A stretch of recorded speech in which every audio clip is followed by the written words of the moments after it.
right. And welcome to the Horror Comedy Hangout podcast. My name's Chris, the independent filmmaker. I'm Jess, the non-independent filmmaker. That's right. And we're back again with another episode tonight. And this is an interview, actually. And Yay! yes, yay. And we have a wonderful guest, a friend of the show and a friend that I've known for a little while now. And his name is Trent Duncan. Please welcome Trent Duncan to the podcast. He is an winning filmmaker, producer, writer, cinematographer, YouTuber, teacher, Ooh. and special effects guy because I've seen him do a lot of crazy special effects. And so, welcome, Trent, to the show. If I've missed anything, I hope I didn't miss anything. You're all Well, around that's fantastic. You film guy. covered everything, even more so than that. Like, yeah, Oh, that's great. and I did forget one. Uh, a veteran, Navy veteran. So, Yes. thank you for Military, yep. Thank you for thank your you for your service. service. We appreciate Pleasure. that and all that you've done for that. So again, like I said, welcome to the show. You've done a lot. Like I said just a few seconds ago, you have a YouTube channel with it's called Epic Horror Battles. Oh, yeah. You've been doing that for a long time. You have a lot of followers with that. You founded a film festival. Yep. Um, Ooh. I met you back in 2015. You were teaching at First Institute Film School. You taught some of my classes, so I was able to learn from the There you man go. right It's here. a long time ago, It was boy. a lot, yeah, 10, That's yeah, 10 years ago. Great. Almost. Yeah, over 10 yeah, 10 years. years ago. So you've done it all, kind of. I feel like and I've seen you interview before, and you've been doing this for what 20, 30, 20, 20. I don't want to age Yeah, you I too mean, far. kind of heading it up full time ish since 2010 after I separated from the military. Okay. And So, did you go right 15 into plus years. and then I think I've read or seen that you started out on set. So you started out doing set PA I went and to film school in audio like and 2002, okay. graduated in 2002, and I worked in, film industry, working on set, light, grip electric, did a lot of stuff locally, around Orlando area before I went to the military. It was either, do that, do something else, or go out to California, and I didn't want to go out to Yeah. California as like a 22-year-old, just get beat up on set because I know how they just run you ragged out there. So I did other stuff, did some adventures, went to the military, and actually filmed some stuff in the military, and Did you some of really? the stuff I Oh. filmed was. Yep, it was on the military's My War Diaries and the Discovery Channel. So I submitted some footage, and they interviewed us about some of our stuff we did during Operation Iraqi Freedom and Enduring Freedom. So it was fun in itself. That's 5 years. Well, super that's cool. cool. So you got some That's awesome. exposure while you were in the military as well, doing that stuff. So Yeah, it's never yeah. kind of escaped you, really. It was whenever you've been, whether Now, you're in the military or out of the military, you did well, that. 6 months deployment overseas. There's not much to do except like work out, watch movies, or make Make movies. Make movies, movies. Yeah. yeah. And That's what I've I heard did. like there's some beautiful landscapes over there in Iraq and Afghanistan, and I've seen pictures and I've never would have guessed at like some of the most beautiful landscapes. It's That really pretty out there. yeah. We were kind of in the ocean side, so we were on our first deployment was an oil platform. So that thing was like it's like Oh, you ever seen the movie Waterworld? It's kind of like yeah. it's a mile long, this giant oil transfer station. And so these ships would come in, four of these giant oil tankers would come and fill up. They'd sit there for days just filling up with oil. And we were protecting that along with some Iraqi soldiers. But like you're living on this platform in the middle of the ocean, like 15, 20 miles off from my Iraq coast. So it was actually it was really cool, man. Like for a 24-year-old kid, I didn't have any family back home. I was on a little adventure. So we did a lot of Yeah. stuff, film movies. So it was a good time. That's Absolutely. awesome. So then you come back and do you go right into teaching or you just go right back into doing like you said you went on the set kind of thing and to get your feet wet with that uh Yeah, so initially. to kind of go the timeline, so when I came back, I did a lot of videography stuff, promotional videos, commercials, just a lot of independent work, which I suggest folks do because I learned a lot about editing, just chopping stuff up. Because I did a lot of stuff for free or very cheap, Right. just running around promotional videos, me and my camera, shooting interview stuff, shooting B-roll stuff, chopping it together, making it flashy. Nowadays they have packets of all sorts of goodies you can get for YouTube flashy stuff, but Yeah. I did a lot of like hit the on the grind, just doing like the dirty work of filmmaking things because I wanted to be like an indie filmmaker. And so actually, if I sit back up, once I got out of the military, I went to California for a year and a half, learned some stuff out there and decided, it's not so much for me. It's all big, big stuff, corporate E. And I didn't want to be a grunt worker all my life. I wanted to make my own films. So then I moved back to Orlando, and that's when I did a lot of videography stuff. And so from there, and then eventually I got into teaching, because a lot of my family's teachers, and I've always Teachers, kind of yeah. enjoyed the teaching aspect of it. So it's just fun, pass on some knowledge once I got to that point, and it's still doing a little bit here at LA Film School. So I work at LA Film School online, Oh, do you teach really? cinematography, Nice. Oh, lighting that's stuff. So good. I didn't know you were still teaching. That's good. yeah, Maybe he yeah, can LA still Film teach you a few School. things. Yeah, yeah. Maybe you can Shout teach out. me a few things. I'm sure. And yeah, you were at First Institute when I was there. You remember me in the class and stuff. So I did. I man, took some classes with you, and I'm like, you're no nonsense, man. You were just like, I learned. well, I was in the military, Yep. and I was gonna when you're say. when you're when you're teaching film school, and it was not like it's not like a high school class where you had to be with it. It was an actual like trade school, so you pay to go there, right? Right. And so to have folks in the class that are just sitting there and they're like on their phone and they're like doing Yeah. whatever, and it's only it was 3 hours a day for Yeah. 4 days a week or something like that. They adjust 3 or 4 hours, and it's like, guys, this is a dog eat dog industry, and it's gotten even dog eat dogger, worse since then because Mhm. everybody has technology now. Back then, you couldn't film on your phones. I mean, you could a Right. little bit, Right. But it but wasn't the and so just quality. to not take it seriously, I'm like, get out of here and go do something else. Right. And so it was a little frustrating being the teacher and seeing that because I know how tough it is out there when you're trying to make it. But also too, like you're here voluntarily. Like this is what you should want to do. So like you should be focused and locked in. And I Absolutely. had a lot of students that were like that. Chris was one of them. There you go, focused and Thanks. locked in. Yeah. All right. Well, And then I the was other paying, like you said, I was paying, so and I wanted to be there. But yeah, no, I agree. I that's what I noticed from you, and I wholeheartedly agree. Is they just a lot of those people didn't want to be there, and they were just kind of just like whatever. And I'm like, guys, come on, Yeah. you're I'm just here trying slowing to everybody teach else you. down. Yeah. And that's aggravating So as hell. So I've had a couple talks with people and just gave them the real. And yeah, give them the sometimes they come give them the back. real talk, right? So and then not and then, but when did the epic horror battle? Oh, okay. So yeah, When did that that's come in? good. Because that channel is impressive if you look at it. Yeah. And I've known you've done these for a while, and they're so cool. And then some of them are funny, and then it So your action is just amazing in those. Like it's just cool. Thank you. yeah. Thank you. So yeah, so let's talk about that. So I did our first one in 2011. Boy. And so after I was in the military, I was in California for a while. I was in California. I learned a lot about cinematography because I roomed with a guy that I went to film school with. He graduated the year before me. He taught me a lot about cinematography. So I learned a lot of shooting from him. And then when I came back to Florida, one of my good friends that I had known a long time ago, he was into horror, and he had like a Jason costume. Cheyenne, Oh. Cheyenne. Yeah. I think you know him. Yeah. So Jason costume and everything, and so he'd go to conventions and horror conventions, and he did this one fan film. It was Jason versus. Well, actually, I'm not going to say it because it wasn't that great. So he did a fan film with somebody else, Yeah, that's right. and he was just talking about like, oh, and I was like, you know what, we can do a fan film. Like I got the camera, you got the costumes, but all I got to do Yeah. is get somebody else to play another character. The other And so character, yeah. we went on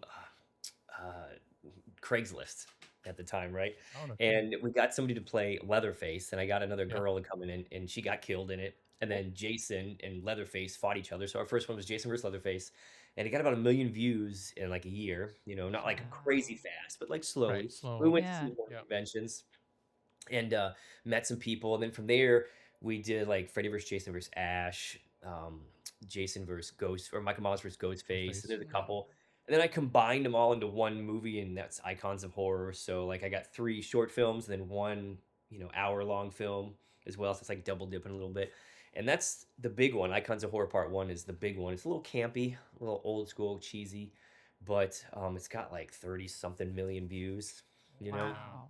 Wow. and so from there, it just grew. And I remember back in like 2014, 15, or 16, I just looked at it one day and I was like, I got 40,000 subscribers. That's no joke. Like I No. should Yeah, do no. No. branding on my channel. And Yeah. so I did Epic Horror Battles, little intro video, did some branding. And so now it's like 275,000, which is not a lot, but it's a lot.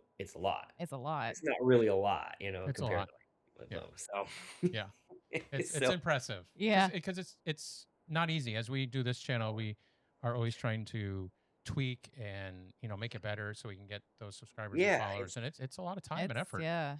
Well, I kind of cheated because like I'm using characters that people know in movies, and so they Yeah, you go already have on the IP YouTube there. like, Yeah, "Oh, I want to see yeah, Jason Voorhees," and they come across mine. Now, I've seen some bad fan films out there, so yes, yeah. some of it has to be pretty good quality-ish, and I felt Right. like you touched on some of the fighting and stuff. So it doing those fan films and doing those fight scenes allowed me, combined with what we talked about earlier when I did a lot of that promotional editing of just run and gun, B-roll, shooting and stuff, allowed me to really refine my editing skills and just cut stuff down. And I think, if any independent filmmakers are out there watching, like that's one of the biggest issues is they don't really cut their stuff down. Like you really need to trim all that fat off, get it to Right. like 6% body fat, They're always you know? afraid to. Yeah. Mhm. Yeah, Yeah. nowadays, it needs to be like 4% body fat 4%. I know, right? attention Because the spans. attention span's so So short. so it Yeah. just needs to, because we're in the TikTok world now, so it just needs to Absolutely. fly. Yeah.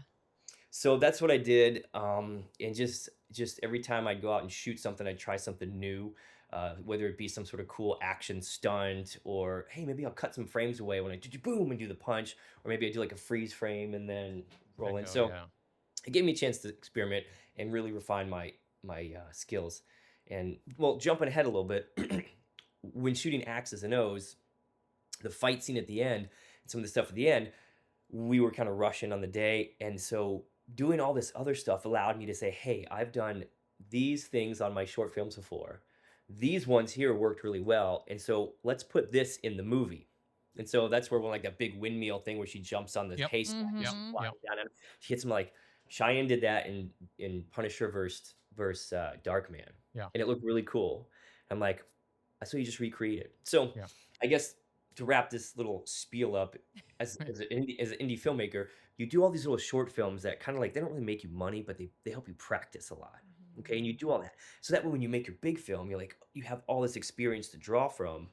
So you Right. know like what works, what doesn't work, and whenever you're in a bind, you can execute on it pretty quickly instead of getting stuck and learning it for the first time when it actually matters. Yeah, and like, what are we Right. gonna do now? Yeah. And that's really interesting. And I think that's a great thing for all filmmakers out there is like everything you've done. If you went back through your catalog, you could see what you've taken from all that to this X and O's, which we can go right into now. Since you Yeah. brought it up, we can talk about it. Yeah. Absolutely. You got the shirt on. And this is one of your films that's come out. Well, it hasn't come out yet. It's is it out yet? It's So we are on You're Screamify, on which Screamify. Yeah. in the Okay. app. So we kind of are an exclusive on Screamify for a few months. And then in February, we're hoping to get on a couple other platforms like Tubi, Amazon, and Apple. Oh, nice. Nice. That's Well, great. just to spoiler alert, I'm going the indie distribution route. And we could talk about distribution later on. Some people might Perfect. be interested in that. But I'm going the indie distribution route. I decided to go with Film Hub. I wanted to get it out quick and hit it for this Valentine season because it's a Valentine's Mhm. themed Absolutely. film. So that's one of the reasons why I did that. If you go traditional distribution route, you're sitting there for 6, 8, 9 months sometimes before they buy it from you, sign the contracts, figure out what they're going to do with it, and then they put it out somewhere and you don't even know. And it's like a Yeah. long. So Right. No, and then I don't blame you. Mm. So yeah, we'll talk about the distribution because that's interesting and a whole nother animal on top of it. I'm Um, learning it for the first time. So it's Yeah, we've heard some horror stories and some yeah, good stories, yeah, and yeah. it's yeah. sometimes almost not what it's like cracked up to be either. So Now I almost And want then to tell that's people to like make a crappy like a long like a feature, just like a feature, and then go do it and then screw it up so you know what not to do, and and then then you can yeah, absolutely, as yeah. opposed to And making your baby first, then like what do I do? Don't touch my right, baby. and that's the way I learned Trent. That's the way I got to mess it up and screw it up and be like, oh, I shouldn't do that again. like So now I can tweak it and it's yeah. perfect. So I think that's the best advice I've heard so far. Just make something crappy and You make go it and learn how to crappy and do do it. it out. Yeah. So Yeah. I shouldn't make my baby first. I should No, just go no. shoot Shoot something something crappy. Nope. Oh, come on. Yeah. Absolutely. So Somewhat Axenos, good. yeah. So It's got to be somewhat Axenos, good. yeah, Yeah.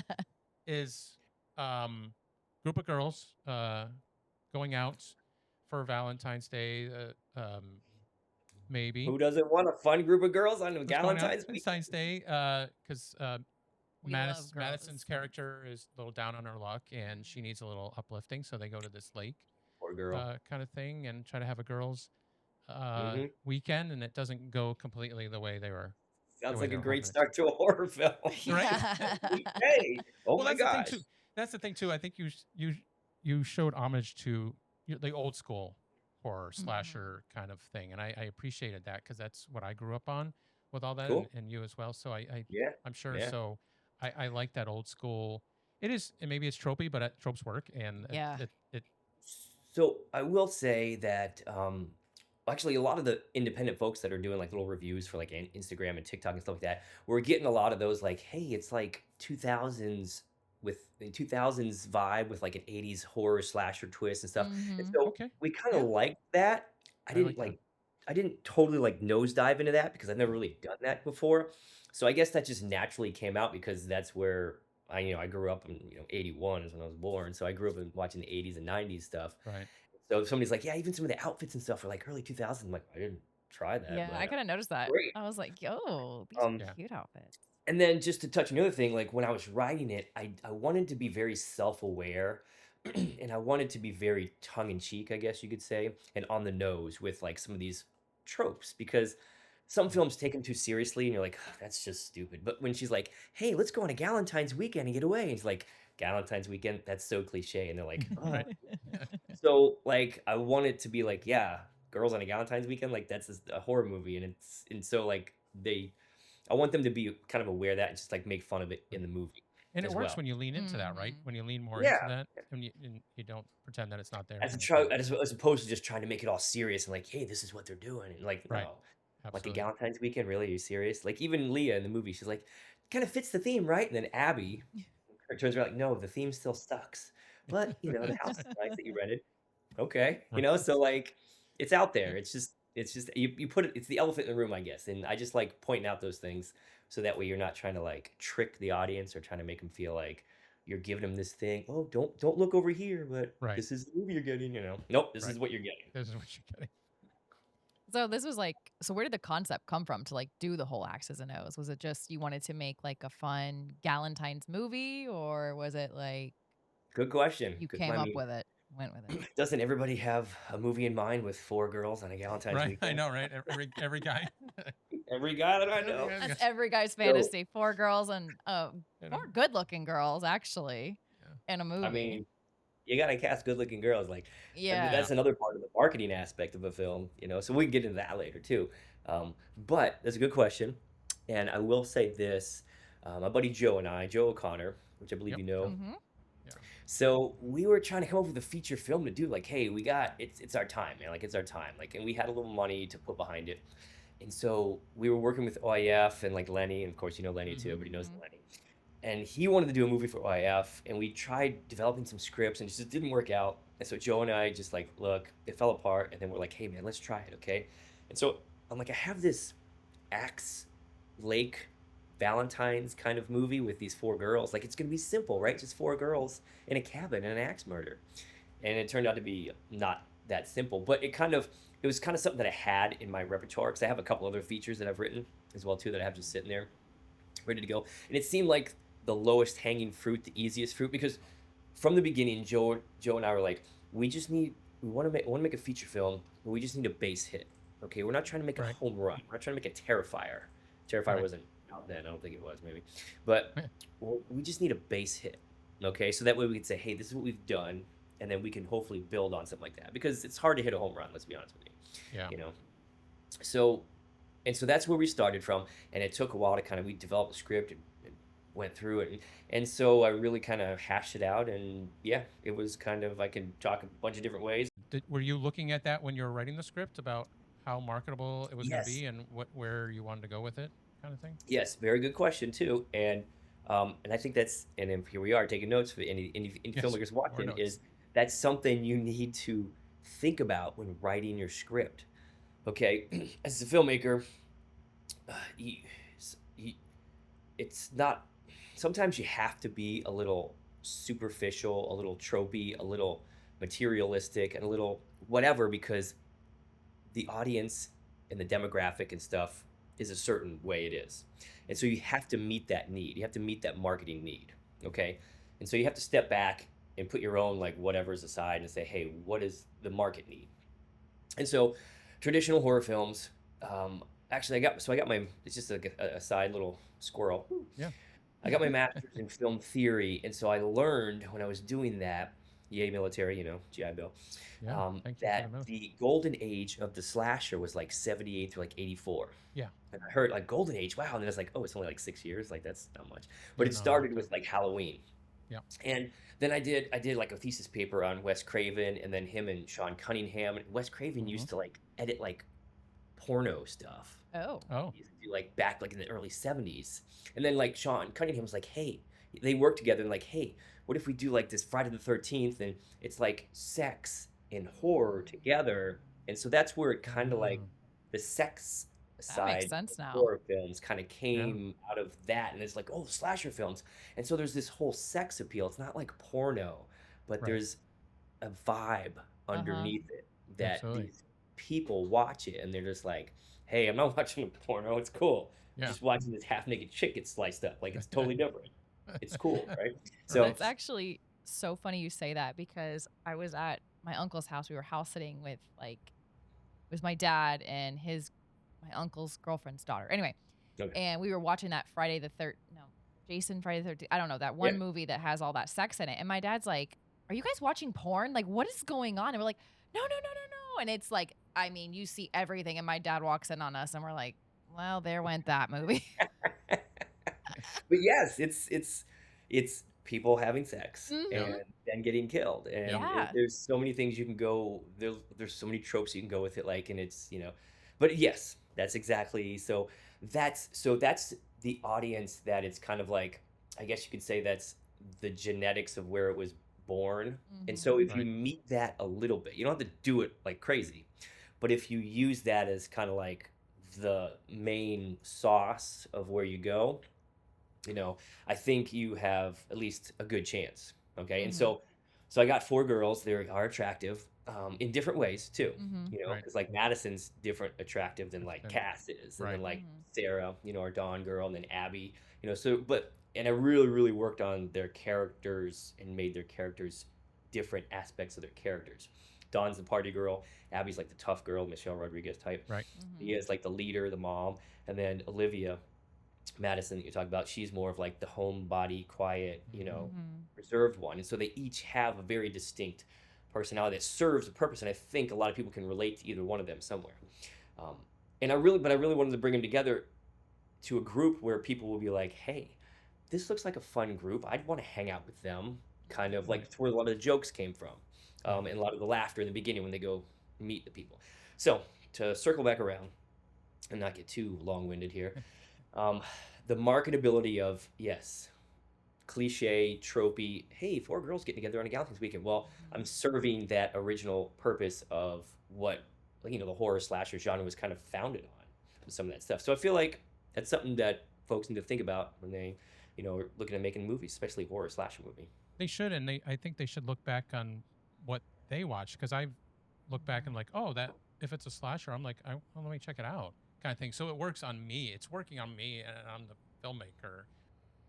Talking about the characters, you worked a lot on all the girls and make sure they they had Yeah. their own individual voice Their Oh own yeah. and their own personality. personality, and Mhm. making sure because you're not a 20-year-old girl that they sounded like 20 Yeah. 20-year-old girls kind of So thing. I will So say, yeah. So that's a good point. I'm glad you point that out because Cass, Leah, I actually gave the script to her and then some other younger women and said, "Hey, here's some of the dialogue stuff. How does this sound? Would Mhm. you say it differently? Let me know." So, yes, also, if you're writing a script, like I don't know everything. I don't claim to know everything, but and so I'd like to bring people in that I think would at least help it out in those ways. And for example, 20-year-old girl, would you say Yeah. this? And then even when I cast them, I said, "Hey, let's go through it. If you guys want to say it some way differently, just let me know." And if right, if we can't make it work because it has to say it this way for the story, that's fine. But if you want to reword it because it's kind of slangy or whatever, please, by all means. right. Yeah, and it makes it more authentic and it's like especially I'm 37, I don't care. But it's like I still can think back to my 20s. I'm like, "Oh, I was doing some of those dumb things and was saying those kind of things." So, it definitely like resonated with my 20-year-old self and oh my Cool, god, that was cool. so long ago. Yeah, no, it's fun. I wanted to make so I worked hard on each of their characters, and then going back when I write the scene, I wanted to make sure when the scene was there, I'm like, do we have enough of this person? What's the scene Mhm. about in regards to the character? Do we have enough of this person? And so another indie tip, and I feel like a lot of indie filmmakers and writers kind of fail at this too because I've watched some indie stuff out there, is how you introduce your characters to your audience will determine the success of the rest of your movie. So I was very delicate about how I introduced each of my characters in the movie. And so, spoiler alert, whatever, that's why people hear because they've already seen the movie, they love it, right? Absolutely. You have Madison in bed and then Leah, so the two that are at the end of the movie are Right. also the first two that you meet at the beginning. Mm-hmm. And she pulls the sheets off, and it's kind of like that was me being all super symbolic and filmmaker, like hoity-toity, like, oh, she's in her cocoon, and they pull the cocoon off, and it's like, at the end of the movie, she turns into a creature. Right. So I was Right. being very like, Always hoity-toity. the quiet ones. It is always the quiet one, Always right? the quiet ones. It is, right? And so you introduce those two first. You get their relationship. You get a feel for them. Okay, so you're not getting too overwhelmed with everything else. So you got the two of them. You get how they giggle a little bit. You make the panties joke, which I thought I needed some sort of joke. I thought the wrinkly panties was Right. It was funny. Yeah. the best I could come up with. But hey, but the granny panties thing has been done plenty of times, right? So It has. I But I don't think wrinkly panties has ever been done. Yeah. So the wrinkly panty movie. hey, yeah, that could Yeah. be your next horror, wrinkly panties. But then you get Abby, the badass, in the Jeep, Yep. with the little knife thing. And also, too, is I really love revealing characters for the first time. Like, how does the audience see them for the first time on camera? Okay? And even big movies, like, and big directors sometimes don't do this. And I'm just like, why not, man? Like, you have all the resources available. And actually, Spielberg is fantastic at it because, well, toot his horn for a little bit. If you saw Indiana Jones 3, which a lot of people don't like, Right. but the reveal of Harrison, is it 3 or no? It's 4. Sorry. The Shia Crusade. Oh, LaBeouf. Shia LaBeouf one. Shia LaBeouf, yes. Yeah. When he's the first time you see him and he's old again. Yeah. Anyway, the reveal of that was great where they go and you pull him out of the trunk and there's this whole scene. I used to show it back at film school and stuff. And so how do you reveal your character for the first time? And so Abby has this really cool push into the review mirror, and then you see her eyes come down because Leah's walking around the car, and so boom. So and then you introduce Abby a little bit, and then after that we go and we find Dawn, and Dawn's like, I'm like, how can I make Dawn fun? Okay, like how do I just like She's fun the other than crazy just girl. like, hey, I'm this floozy girl. Right. So okay, she's on a balcony and she throws her bag over the balcony. Like who the Right. F does that, right? Right. Like only somebody that's a little not right in the head, Yeah. Carefree, or- doesn't care or- about anything, and just whatever. yeah, Yeah. impulsive. But Impulsive, somebody that's a that's little it. impulsive would do that. But And she's so also got a later little on- like badass side to her too. It's like I'm a badass and I'm impulsive and I'm gonna throw my bag over and act how I want to act. So hopefully it doesn't surprise you when she's banging the guy in the woods. No. No. You know she's the one that's going first. She's the Going one that's for gonna it. do it. Yeah. Like, hey, what's up? Coming down, watch out. So, Yeah. anyways, to wrap it up, how you introduce your characters, give them each the time they deserve when you introduce them so your audience can fall in love with them first, and then you can tell your story. Like you want, because so many times, like you watch a movie and it's like, it's a cool movie, but you just don't care about the characters. Like, oh, why am I not liking this movie? And it's like, oh, Yeah. because I don't care if this Nope. person Yeah. lives or Yeah. dies or makes it their goal at the end. Like, Yeah. whatever. But I want to watch it because it's cool, but I just don't care. So, anyways, How did the shooting go with it? Did any crazy issues or any fun Ah, things that you want to reveal? Was it? I mean, it's always every film that there's always issues and problems. You got, and that's being a director probably and little working through stuff. all this. Yeah. We had well, so the first day it would rain pretty much all all off and on all day long. So that's always a bummer Gotta when it love rains Florida on the weather. first day. Yeah, but we kind of knew it, and also I had scheduled because I've done a lot of movie shoots before, and so I had scheduled the first day to do a lot of like B-roll shots of like the Jeep driving, the girls on their way to the cabin kind of thing, and so part of me was like, okay, even if it's rainy, we don't get a whole bunch of shots. I have these 4 girls in a Jeep, and they were in there for like 6 hours, hanging out together. They are bonding, okay, and that's going to come across for the rest of the movie. Absolutely. So Yep. psychologically, I'm like, I don't care if it This is- rains, and they just sit around and hang out all day long because they You are. need that bonding. And women are good at that. Like they're good at that, especially female actors because that's just their thing. They put themselves Right. out there. Yeah, and you're And so building we're that around- like chemistry. Yeah. Sure, we ran into a few scheduling things and reshoot little things and pick up stuff here and there. But for the most part, we were able to adjust our schedule and it went really well. I mean, you know the house we shot at. You've I shot was there gonna say before. the house I shot Saving Little Z in, so I was like, hey, They were reluctant to let us film after you, I and I That's guarantee what they're he like, was "Well, telling let you me. film I was like, do they after me." can somebody normal just show up to this house and just Chris is Mhm. like, I am so shocked they allowed Trent to film there after we were done with that house because he's like, I never thought again. And then it's another horror. He's like, these yeah, poor these people. people are gonna They kill us. yeah, but they were nice. They were really cool, Yeah, they were and really nice people. And how did you get Jamie? Is it Bernadette? Because Jamie Bernadette. she's done a lot of stuff. You, She has. So that's a good question again. Man, you're on top of it. It's like you've done yeah, these things before, Chris. yeah. All I right. do my research. Yeah, this is our first one. What are we talking about? Good, yeah. So, circling back on the whole marketing thing that we talked about with the slasher and four objects, the field marketing thing. One of the other things that I was looking at, aside from the roots of the slasher industry and having four girls go and get murdered, was we need kind of like a little bit of a star power, Hmm. and so I had known Jamie from some other stuff that I saw, and then when we put the casting call out there, she submitted, and it was, Mm. I don't know, blind luck or whatever, but she was between agents at the time. So we were able to reach out to her directly, and I was like, "Dude, Jamie, like, yeah, Yeah, Nice. she's she's a good, decent name for like our budget, and Yeah. right. she's non-union. So a lot of times you can find somebody that's a decent name, and you get it for a good price, but then it's SAG, and so you have to To do the do it all the same. SAG rule stuff. So she was non-union at the time, and I said, I'm like, dude, this is, yeah, like this would be great. So we paid her a little more than we paid everybody else because she comes with that, and so we're hoping that aspect of it will pay off Payoff. come Yeah. time when we release.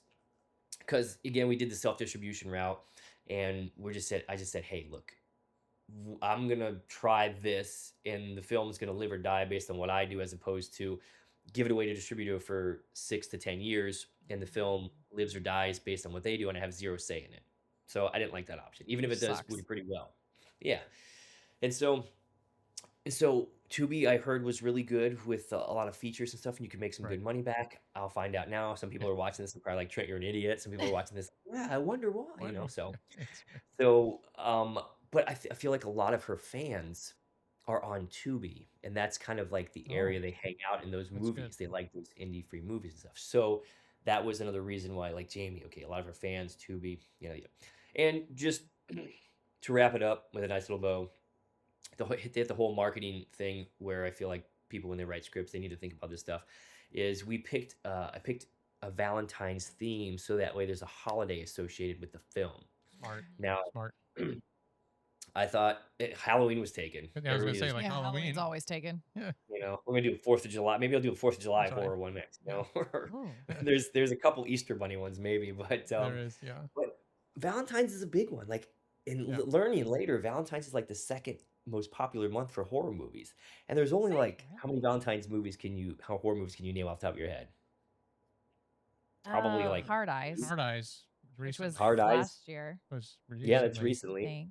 And Um, then My Bloody My Valentine, Bloody and then Oh like yeah. Valentine, Valentine's Day. Valentine's Day. But That's it. once you get past that, it's Yeah, like there's there's There's some more nothing. out there. yeah, yeah. Yeah. So, anyways, and I got this brilliant epiphany from Jamie, because she did this movie called 420 Massacre, and it's obviously about smoking weed on 420 and Mhm. people killed. And so she and later in learning, she's like, dude, Trent, I have people that hit me up every 420. I have to post about that movie because they flood my socials with, oh, I'm watching your movie again. Oh, it's so good. Blah, blah, blah, blah. And I'm like, Wow. how do you get reoccurring watchers for your film? Because a lot of times people will watch it once and they're like, okay, that was cool. Yeah, one and Yep. done. Well, Yep. you got to have a theme. And so I learned from, hey, 420, let's watch your movie again. So maybe people are like, hey, Valentine's Valentine's Day. Day, let's watch the killer guy and the slasher. And then maybe they'll watch the second movie that I made that's associated with this called Valentine's Lake. And it'll be like a cult thing because we watched both of the two movies and like 80% of them are Yeah. the same. So, No, it's anyways, smart. Yeah. Well, and I feel like too, we'll this is see. this is like gonna resonate with some of those single ladies out there that, are not have anybody for Valentine's Day, and they're gonna do a Galentine's and watch the movie, and Maybe, yeah, so like, why yeah, not? Like, that's you That's never I have awesome. know. a better chance of that happening than like, "Hey, let's make it Halloween themed and let somebody watch that with the Mm. 1,000 other Halloween movies," Halloween you know? movies out So there, I know, right? Yeah, that you have a better was chance. Yeah, Yep, there you so go. that There was you go. smart. Just Um, saying there's a chance. There's all I there is can a there say. is a chance. I think there's a chance.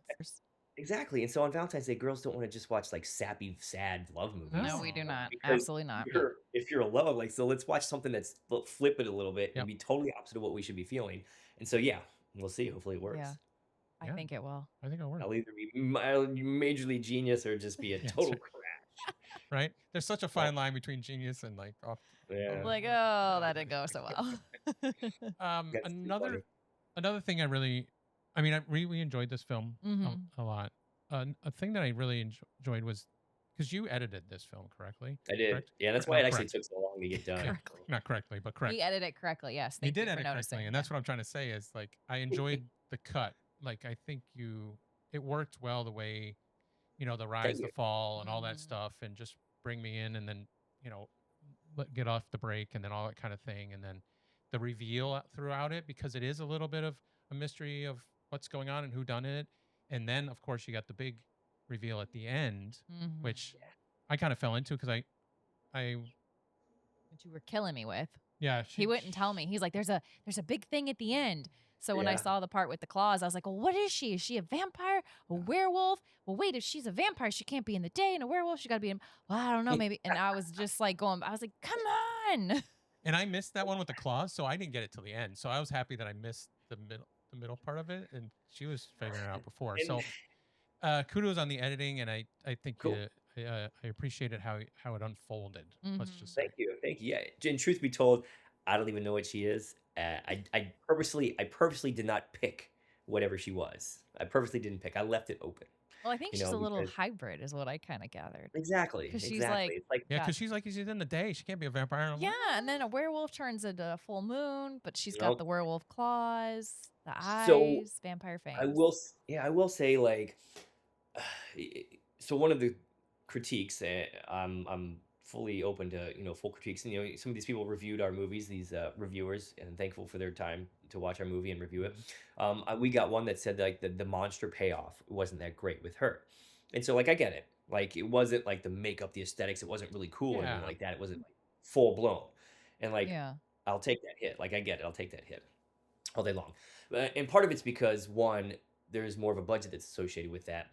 Two, we if understand you that. have a creature with a lot of effects on them, you can't do a really mobile fight scene. And I wanted to do a Mm-hmm. very mobile fight scene like I did with my epic Right. horror battles. Okay, so like we've all seen those creature movies, and they're like, "Urgh, Yeah, urgh," they're Yeah. massive and heavy, and it you can't doesn't do work. anything. Yeah. Yeah. You can't do anything. So I wanted her to be nimble enough to fight this guy because she has to be fast. And so we just did some makeup and little fangs and some claws, and we called it a Yeah. day. Yeah. Beat me up later, I guess. It's fine. But that's kind of the reason why we did that. And that's how it played out. Because I did have different ideas in the actual script. She had like these tentacles that shot from her Oh. palms, Oh, and kind of, interesting. so that would have really confused everybody. Like, what the f- is that? She's Spider Woman I now, know, like. right? She has spider too. So on the day we were filming, we were running over, and I'm like, "Well, we'll just cut that stuff. We'll just skip that part, and she'll just be whatever she is." But thank you for the editing and stuff, because I I appreciated the reveal. I get what they're Yeah. saying, but I always look at it as like it's an indie film budget, yeah Hmm. and you're like yeah you can do what you can, and yeah. At You work with what you got, you work but with what you got, and the end of the I day, was like, getting oh something crap, you she's can. something. What's that? yeah. She's something, yeah. Yeah, I Yeah. was She's like, oh my god, she's like, But I appreciated the end fight scenes because I was like, whoa, look at that one, especially when she came cool. down and smacked the crap out of him. I was Yeah. like, oh, Yeah. But thank you for the editing comics. I spent a lot of time, um and so there's parts where I came like, oh, we should maybe make it like this, and like Joe was like, look, do a Trent Duncan film. It's more YouTube-ish, but I think it's more accepted nowadays because people have been on YouTube for so YouTube for long. so much. Because mhm. I get comments from my epic horror battles, like when I put out the Icons of Horror that's got like 30 something million views. people will come back years later and be like, "Oh, I watched this when I was like 8, man. Oh, so nostalgic, you know?"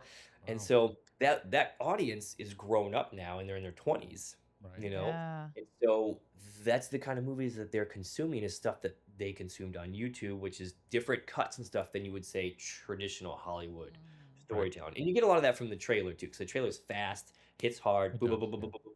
What I wanted to talk about now is this is really interesting. Speaking of marketing and that kind of thing, because this kind of ties into the marketing, Okay. is that Valentine's Day, the Valentine's Lake, sorry, Valentine's Lake Okay. and X's and O's. Yeah. X's and Really, O's. X's and O's. Oh my God. Hmm. Now he's gone and renamed Now, your XOXO. movie. now I'm renaming your And, movie.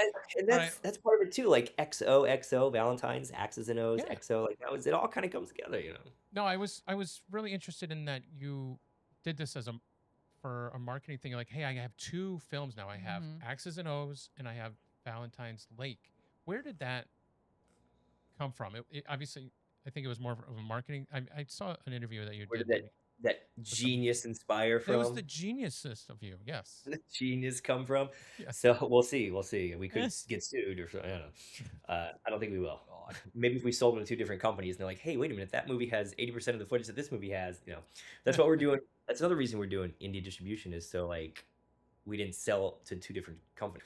So I'm writing this movie. I'm going over it with Joe one day, and he's like, and he just stops me in the middle of nowhere. He's like, you know what? It would be cool if like there was a lake monster and these girls like got sacrificed or eaten by this lake monster.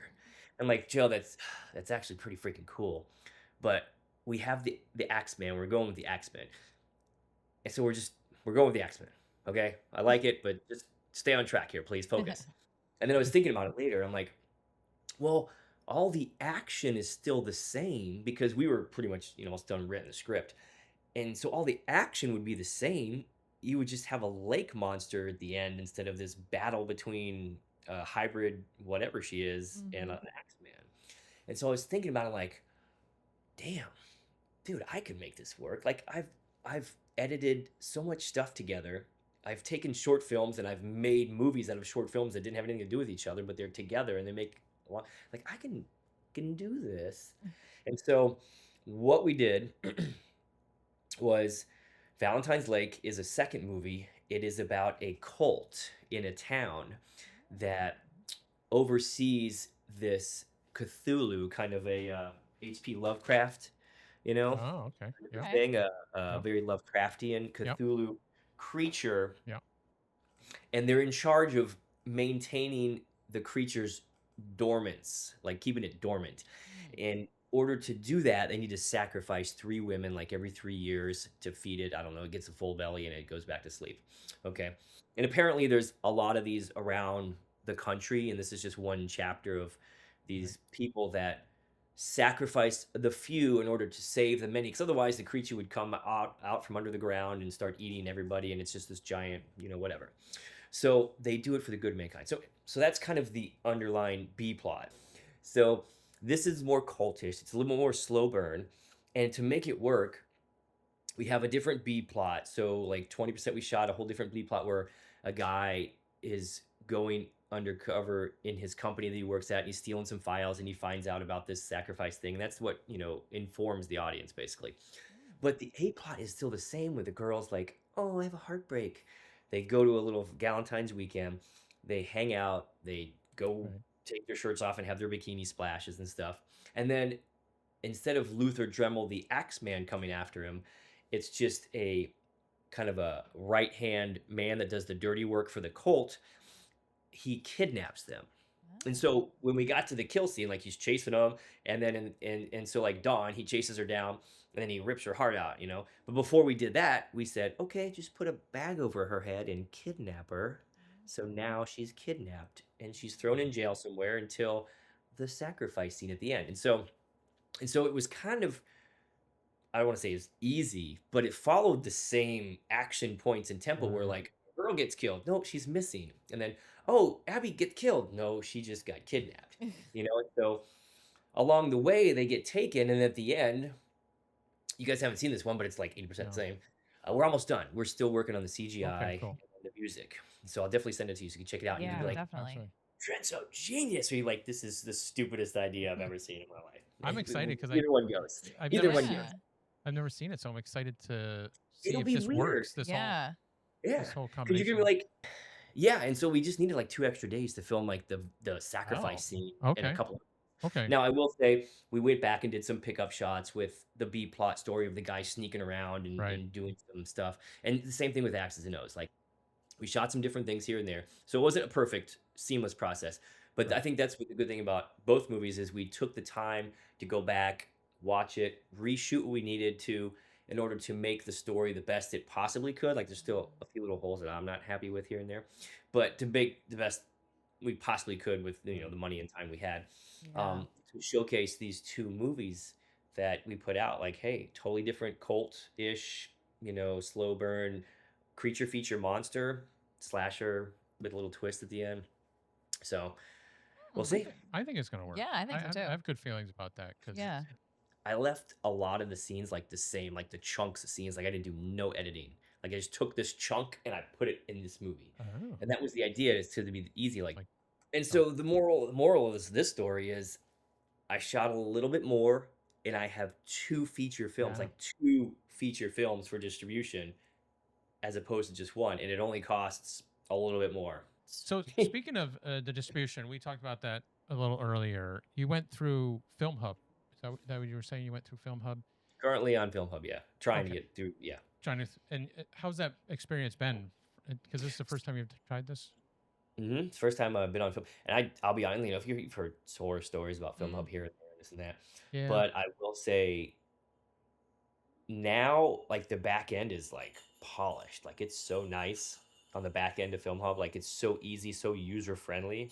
So it was like it was just very easy to just upload what you needed and put your stuff in there, and they have all the buttons, and the interface is very, very well polished. So I think that comes with years of just working and doing it.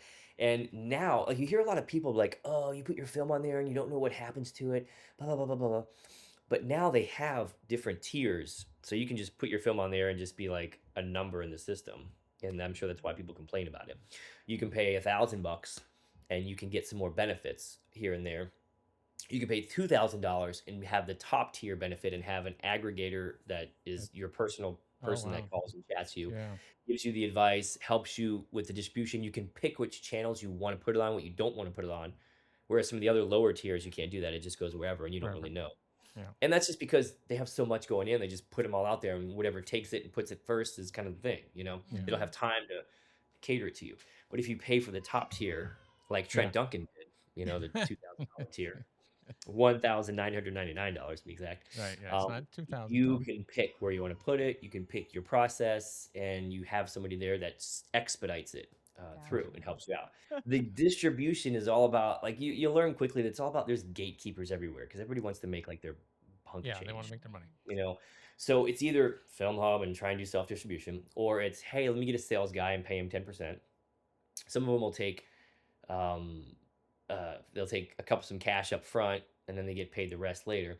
But anyway, sales guy 10%, and then your distribution company, and they'll find a distribution company, and then they'll present you with the offers. This is what I was told because I talked to a couple sales guys.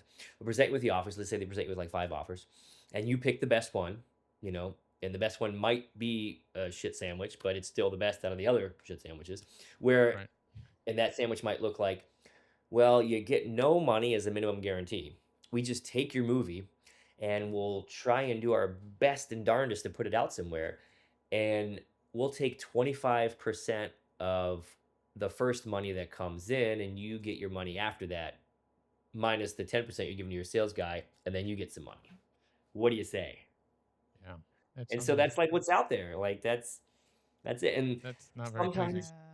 It's not very exciting. sometimes you can get an MG, like a minimum Yeah. guarantee. Guarantee. Yeah. But if you want to shop your movie around for months and months and months and months, like it takes time because these companies are just inundated with crap, like stuff. So, and it takes time to watch a 2-hour movie. You guys know, like, oh, Trent wants to do it on a podcast with us. We gotta Yeah, watch this movie. Gotta watch the movie now. 2 hours to watch a movie. So, and then there's the whole marketing and like who wants to buy this, and it's a giant business decision. So to get a $50,000 or $100,000 minimum guarantee, like that's a lot. So, Mhm. anyway, that's a big process. So I didn't want to miss out on the Valentine season. I didn't want to No, and I think drag through that. It's already been long enough. So figured that's good because what scares me as well is that the distributor making more than I would is that the movie just gets lost. There's just so Mhm. much out there. I feel like it's with our it's just so much content out there that it's not because it could be a great movie. It just It's falls just through the cracks lost. and Yeah. nobody sees it. and So that that's with anything these days. Yeah. yeah. So that would really scare me a lot How with many that. times have you like, and it's all about like, as soon as it comes out, you have to push it hard. And then how many times have you heard of a movie that comes out on like Hulu or Netflix? And you're like, oh, that looks cool. And then like 2 months later, you're like, oh, I never got to watch that movie. Yeah. What was Dude, it? what What was happened that to it? movie? Like, I haven't heard And then you anything about it after those 2 weeks. Like, it's yeah, Yeah. gone. then Like, you can't even it's find it half the time. Yeah. yeah, it's like they forgot about it. Yeah. So yeah, a lot of these distribution companies, they'll package it in with other movies, Yeah. and I don't know. It depends on how good it is. Everybody thinks their movie's the greatest movie of all, but people get angry and have bad things to say about distribution companies because they're like, "Well, they screwed me over." But like, well, your movie's kind of like, Yeah. like- They but did the best. They did their Yeah. best with what they could. they did their best. Like, I'm sure. trust Yeah. me. Yeah. And Yeah, no, we agree. It was shot well, edited well, the acting was good, and we enjoyed that little mystery, and I enjoyed the look at the end too. So I think it's gonna do well as you can get it out there and get people's get it out eyeballs on there. it. Yeah, The eyes ball. get out. Oh Eyes boy, we're balls. going downhill. Yeah. Get those eyeballs on it. So Yep. And that was the hook. That was like another thing for marketing. I needed to do a twist. I didn't want to just do the same old slasher movie where he chases the girls around. And just to wrap up the other one, the two movie thing, that was another marketing, like a hat trick. That's like our little shtick Mhm. for more for like filmmakers. So that's marketed more towards like filmmakers and film hmm people that like doing movies. Like, oh wow, I can make two movies. I just need to subscribe to Trent's like 5 easy steps of how to make two movies at once. So that's like our little hat trick. Because you've right. seen those people that put their movies out there like, we made our movie for $1,000. It took us 6 years for our feature film, but we made it for 1,000. Everybody's got the hat Yep. trick. So I feel like Mhm. we needed a hat trick. So Yeah. we're gonna try and exploit that when the time comes. All right. So we always like to wrap up our podcast with a few like in-depth questions. So my Ooh. question for you, I know we like to get deep and personal. Those other ones are pretty in depth already. What? Okay, All we're right. gonna get So ready for the all right, hard I'm gonna hitters hit you now. with You it. guys are taking knockout punches. Okay. All right. So how do you balance your personal and oh God, I just lost it. Your personal and professional life, like as far as your creative aspects, because I know Chris and I talk about this a lot and Yeah, trying to like keep everything balanced. And so because how do you go about doing I'm it? in my office till like midnight going, Oh my gosh. I'm like, I'll see you in 3 hours. When I shot this movie, my wife was pregnant with our daughter. So Oh. she's like 5, 6 months pregnant, and I'm like, sorry, honey, I'm gonna go down to Florida and hang out with like 4 hot chicks in bathing suits and make a movie. And she's I'm like, sure that made her happy. yeah, oh yeah, she was, and like I sent her pictures from the movie set, and she's like, uh-huh, I see you're having fun with all these bikinis around. So, and then shortly after that, we moved, and so I just been trying to work editing in with moving. We went to Virginia for a little while because she was in the military. Oh, And she nice. separated. We moved back to Florida. We had our kid up there, and then a baby, and then trying to find time to editing, and then also find time for the job that I have teaching online. Yeah, yeah, and she's very she allows me to do a lot of stuff. She takes care of our older daughter, which is my stepdaughter, and she does a lot of that. So she doesn't have like this thing like I have, like this crazy movie making thing hanging over her head that she has to do. So she's more of like the stable one that's very there, and the rock that helps out. Sounds like I'm us. Yeah, look at me, I'm making two movies at once. Oh I my know, right? god. She's like, okay. It's Yeah, like I'm like crazy. yeah. So yeah, it's always trying to find time, and then when you get those moments of free time, like you have to dig in and try and do what you can, but you know as well as I do as creatives, like just because you have 2 hours of like, oh, it's time, I have 2 hours to do it, the creative process It doesn't doesn't always. always Yeah, spark that, and you're like, right. dang it, where are you at now? I Yeah, need you. yeah. Yeah. So You've said that a few times. I know, like, because I go to bed at like 8:30 every night. So, dude, my you'll wife like, would love to go to bed at 8, oh yeah, 8:30. no, Yeah, I'm like religious. And then, he'll come in, say goodnight, I'm like, all right, I'll see you in 3, 4 hours. And then he'll come in here and do whatever. And then he'll tell me the next morning, I just sat there and stared at the computer. Yeah. I was all hyped God, up. And yeah, then it right. just like that went out. So like, and that's the thing. Like I do that too sometimes. She'll go to bed at like 9:30, and I'll try and work a little bit more. But on the other hand, like it's great because you have time alone to work. But also, Mhm. I want to go to bed with my wife and lay with her when it's Mm. Right. nighttime. So you have to find like something. I'm like, okay, I'm not gonna work tonight. I'm just gonna go lay with her and go to sleep. Yeah. Of See, course, eight see, take thirty. notes. 8:30 is a Yes, little yes, early. 8:30 is a little early. Like I would be That's like in the bed, like laying there, like. yeah, I know. I mean, What's going on? It's 8:30. especially in the So, summertime when the sun's out till Sorry. like 8 yeah, o'clock. I'm like, so you might need to push that back and stay up a little bit later, and maybe you guys can Sometimes I meet. do. Sometimes I'm a little rebellious and go to bed at yeah, 9. yeah. You Do you have to know. wake up, like, super early? Is that why you go to Some bed Yeah. early? sometimes, yeah, Yeah, I used to yeah. wake up at 5:15 every morning. Mm. So, but it's hard to like old habits die hard. One of the other things that we like to talk about a little deeper. Mm. What Ooh. is your biggest insecurity when it comes to the creative field? Like for me, it's the Mm. imposter syndrome that I have at times of that.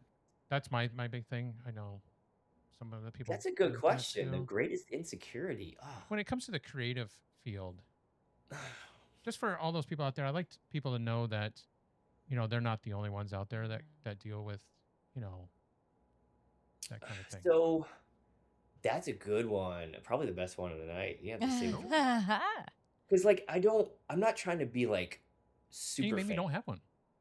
I mean, You yeah, know, I'm not trying to like. I don't want like 100,000 Instagram followers. I don't want to have to post on it because I don't like social media. I don't want to have to post all day long to like here my fans guys. I'm doing this. Like maybe right? if I post once a week and then people eat it up, that's great. So I'm not trying to be like an influencer person. I do like to chat and I in front of people and talk and stuff. But so worried about failing there is not that big of a deal. Um, I guess the greatest insecurity. I mean, maybe it's just the movies. You're worried that they won't. Nah, Right? even then, like, so, because Yeah, like I feel most. like my skin has gotten really tough on YouTube because people just trash your stuff with comments, They'll and eat you like, alive. Yeah. I don't, I just it doesn't. It's like some of them are comedic. Like, I want to make a funny video about all the bad comments. Now, a lot of times they'll just trash like, Jason wouldn't fall down if Michael Myers hit him like that. Jason is immortal. And it's like, Oh boy. none of them exist. So like, you guys, Yeah, and that's so right. They're that all. was stupid. Jason doesn't scream in the movies. Like, well, in one of the movies he says a noise, but I guess you're right. But Yeah. who cares? Yeah, You right. know. Like this is So my like, version of him. yeah, exactly. Go make your own Get movie. over it. Yeah, Yeah. go make your own. Yeah. I've I've that just rolls off my back, and people can say, "Oh, oh, that was stupid, Trent." Here, those, it doesn't really bother me. Like, this doesn't bother me. So, we even got somebody put out like an Instagram review and about the movie, and a lot of these folks when they review it, they're kind of middle of the road. They don't trash it. Some of them they say some good things, but they're middle of the road plus a little positive stuff because that's it's a business model. You got to keep coming back. If you say crappy stuff about everybody's movie, nobody's gonna want you to do a review. But I get it. So whatever. So but a lot of them say that, and then somebody would comment on this one guy commented on it. He's like, "Oh, I hated it, blah blah blah blah blah," and I'm like, and so I was like, "Dude, this is awesome!" I screenshotted it. I'm like, "Our first hater for our movie," like, Right. and I commented it like, "Hey, bro, you're the first hater." I'm screenshotting this. Oh, too bad you didn't like it. And then he commented again on another comment, and I'm like, "Oh man." Oh, I'd love to be a fly on the wall where you're yelling at your TV watching my movie. And then he deleted his comments later. I'm like, oh. Oh, Oh, But come on. I did screenshot them, so I do have so you them. do have You them. have the proof. But see, So you got them to comment. You got a, Yeah. I. It's hate to say I got a reaction on, but you got an help the emotional. algorithm. Mm-hmm. Mhm. Yeah, it helps the Follow that algorithm. algorithm. Yeah, Yeah. So I guess going back to it, wait, what was the question again? What's your greatest insecurity yeah, about biggest creative insecurity In about the creative world. creative in the process? creative field. Yeah. Okay, so I feel like one of my things would be if I lose my sense of identity in in the film that I'm making. Cuz I feel like I've got a little bit of an identity with I did a lot of YouTube stuff. My stuff isn't mainstream cliche Hollywood stuff, and I've kind of like that, and I've leaned more into that with this movie, making this movie, because Joe's talking to me. He's like, "Look, Trent, yes." you got some feedback from some industry professionals that are like, oh, it's kind of YouTube-ish, or oh, it needs to be more like mainstream, this and that. And he's like, bro, like, who cares? Like, your audience is the other audience. Like, lean into what you have and people will enjoy Yeah. it. And don't try Mhm. and cater to something else. So for me, it would be not, I guess it would be not exploiting my niche as much as possible and trying to cater to like what needs to be out there, as like falling away from that, or even losing that sense of identity in my stuff, Well, because it it's sounds taken like me a you've been like while to that figure it out. your whole life because you said you didn't want to be in LA. You came back from LA. You didn't want that corporate kind of thing going That's on. So it's just like you didn't want to lose your identity it. the whole time. You're like, I have a path that's different from everybody else. And it took Mhm. me a while to realize that, and like how I shoot and how I, make my movies. And so I guess, if I wanted to close on some advice for some indie filmmakers, it would be like, There you go. find what you like to do. Don't just do a movie idea because it sounds cool or a concept sounds cool. Find what you like to do and what you want to do, and then go in that direction. Because I've had plenty of cool ideas before, but I'm like, yeah, but that's not a Trent Duncan film. Like, that's a cool idea, but it's not a Trent Duncan film. Like, I'll produce it and somebody else can direct it or something. Right. But I need to do stuff that's in my very, very narrow lane, or Yeah. else I lose what it should be, Right. or the best movie doesn't get made because I'm not the one that should be making it, Right. you know? So I know what type of movies I should be making, And so like even, our friend Robin, she asked me to shoot one of her movies, the I Win movie. Mhm. Mm-hmm. And I'm like, it sounds cool. I'd love to, but like this is like a drama lifetime type of movie. And Lifetime like movie. I'm Mhm. Yep. kind of a horror DP and filmmaker. Like it's gonna look really gritty and stuff. So, like I'm not the Yeah. right DP for your project because Right. it's Mhm. not that edgy. So knowing where you stand, what the projects that you work Yep. on, That's good. and I think staying true to that, first finding it, Yeah. finding what you like to do, and then staying true to that And then would be yeah. whoops. So what's next down the line for you? Okay, cool. That's a good question. Um, right now, I'm doing a micro short vertical for Oh, the here we horror go. field. I saw that. I'm I knew just you were going to say that because I saw the interview with you, and I'm like, I've been leaning, going towards that route myself. What's up, So Jess? What's up? What's up? Tell me you don't like that. Huh? yeah, Why you all like Oh, upset? he has been no, dying to talk to you about verticals. well, yeah, because Oh I've been, yeah. He was like, I hope Trent brings it up. I hope he brings it up. And I'm If he like, doesn't, I if will he bring it for him. doesn't, I I will am break. never gonna hear the end of this. I'm I gonna go will to bed at trick him. 9:30 now. I will trick him into bringing it up, Yeah. and we will stay here all night long, and Jess will not go to sleep. No, I've just been going down that No. road and looking to write for some of the vertical companies. So I've been working Dude, you towards should that. just go make your own and be That's what like, we've been this is. talking about. Yeah, no, I'm Um, making my own too. Yeah, yeah, we can talk offline about some stuff because so if we have time for a little story, I'll tell another little yeah. story Go We here. ahead. always have time. We did Axes and O's. So we put Axes and O's in a bunch of film festivals, right? And so I have mixed feelings about film festivals, as we all kind of do. We do. Mhm. It's like the distribution field. There's some shady players out there. Mm-hmm. Okay. A lot of film festivals, which I found out, are pay to play. So usually the bigger name ones. And so you might have a great movie, but there's a distribution company or a salesperson that knows that company, that festival, and they Yep. pay money for their film to be played, and yours just gets. So they're Okay. making money from them. Plus, they're making money from all those submissions they get that they don't even play them. However, the good news is there are some good ones out there as well too that are still honorable. The bad news is you don't know who they are until you You don't. submit. But you can pretty much guarantee that all the big ones are of a low bar. So we submitted to 15 film festivals. We got into 7 of them. It's like half. Actually, one of Nice. them, the Orlando Film Fest, didn't do it this year, and so 14. So we got into 7, half. And I was like, I guess that's a good number. But finding out like the top ones are all pay to play, and so the ones that we did get into, we were winning best feature, Oh, like all that stuff. So nice. part of me is like, okay, we're winning best feature for some of these, but yet we're not even getting accepted to some of these other These. ones. Like, Yeah, that makes I sense. mean, at least I would think that we would at least get accepted if we didn't even win anything, because Right. there's a At big. least accepted. Yeah, absolutely. But anyway, so you find out like, oh, a lot of these are pay to play and this and that, so it's just whatever. Anyways, so it kind of puts a bad taste in your mouth for film festivals, and so you're like, oh, festivals, there's no good. They're no good. You're like, what are you gonna do there anyway? You're not gonna meet somebody's not gonna buy your film and pay you $1,000. So it's a waste of time. But on the flip side, we have kind of a little bit of a Cinderella story because the very first festival we put it in was the Nashville Horror Film Festival, and it was their second year, and it just happened to be our world premiere because I put it into a couple of ones before that, but we got the and so I was like, oh, Nashville got accepted. Like, oh, that's the first place we're showing. Like, it's a world premiere. And so that wasn't much of a big deal other than like, hey guys, this is the first time. So Joe and I went out there. I drove up to Nashville. He flew in, and they happened to be sponsored by a company called Screamify, Oh yeah, which is a streaming I company, looked them up. a newly developed streaming company, like kind of like Netflix Hmm. and all those big ones, Screenbox and Shutter. Except it's super cheap. It's like $2.99 a month, like $3 a month, and they have tons of indie horror stuff on there. And so so the guy Sean that runs it, we met him. He was there, and he loved Axes and O's. And he's like, dude, we got to get Axes and O's on Screamify. And so we talked about it down the road here, because that was in August, so months later. And so now we officially put it on Screamify for a short run. So it debuts on Screamify.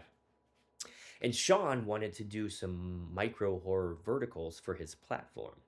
And so he's like, Trent, we love Axis and O's. Do you want to do the first vertical horror for, Screamify?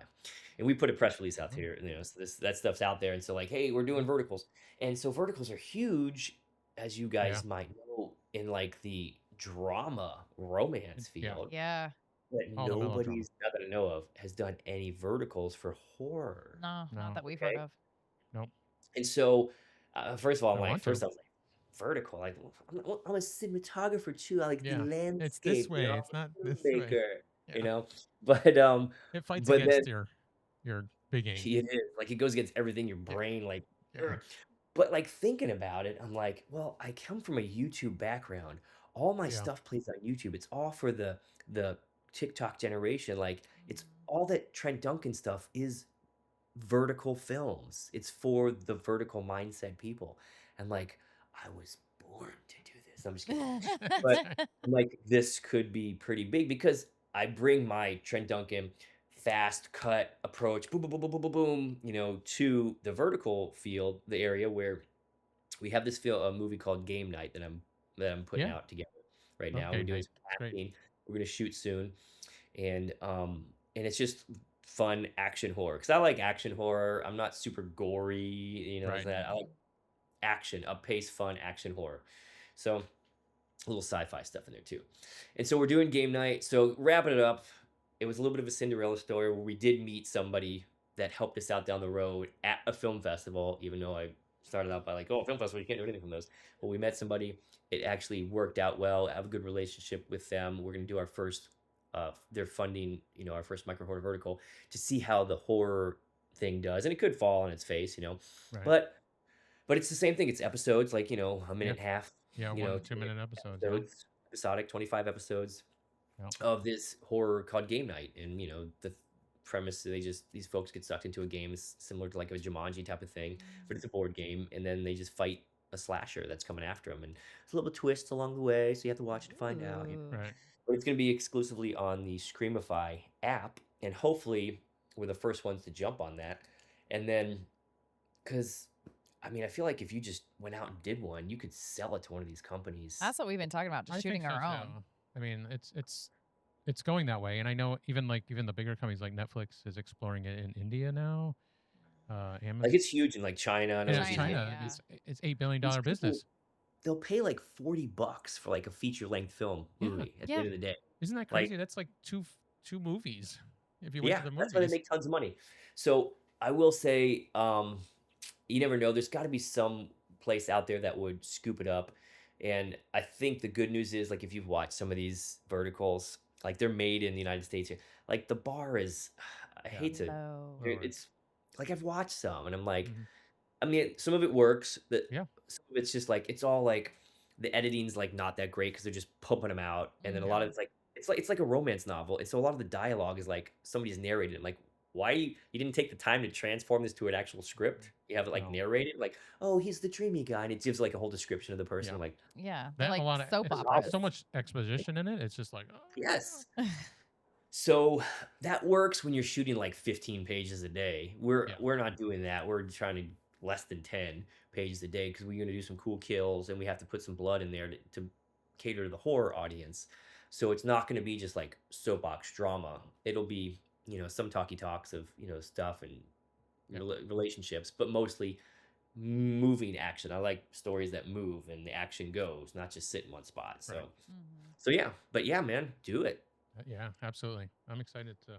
Tell me what your ideas are, okay? We'll talk about it offline and see Oh, what we'll you talk want. about that. That's right. Yeah. Where can people find you online for people Ooh, that are interested in following Trent Duncan? check out YouTube, man. My Yeah. YouTube. Oh, there's the big one. The Epic big Core one is Battle. YouTube. Yeah, because I mean, I don't do a lot of socials. Like I have an Instagram and I have, Twitter and Facebook and stuff. But I feel like YouTube's the cool place to go. TrentDuncan.com. I'm getting my website kind of redone for this whole marketing push of AXES and O's, Valentine's Lake and stuff like that.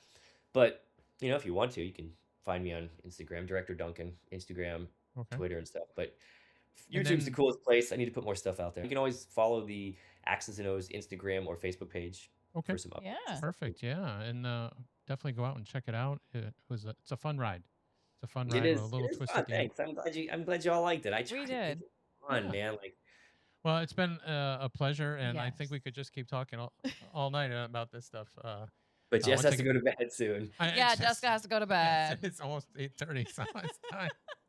It's that Now time. I sound like a 5-year-old. I gotta go to bed. But Great. it's Well, thank you been- for having me. Absolutely, it's been a Yeah, pleasure. no, Thank it's been such a you. pleasure to have you on. Please go check out Axes and O's and then Valentine's Lake when it comes out. Yeah. His YouTube channel, some amazing epic horror battles on there as well. So, And we'll redo this again when Valentine's Lake comes out. Yes. Talk about- yes, that one comes out, and then hopefully we'll see some verticals soon from Trent as well. Yes. So, thank you again. Yes, Yeah. thank Okay. you. Thank everybody out there, and we'll see you on the next one.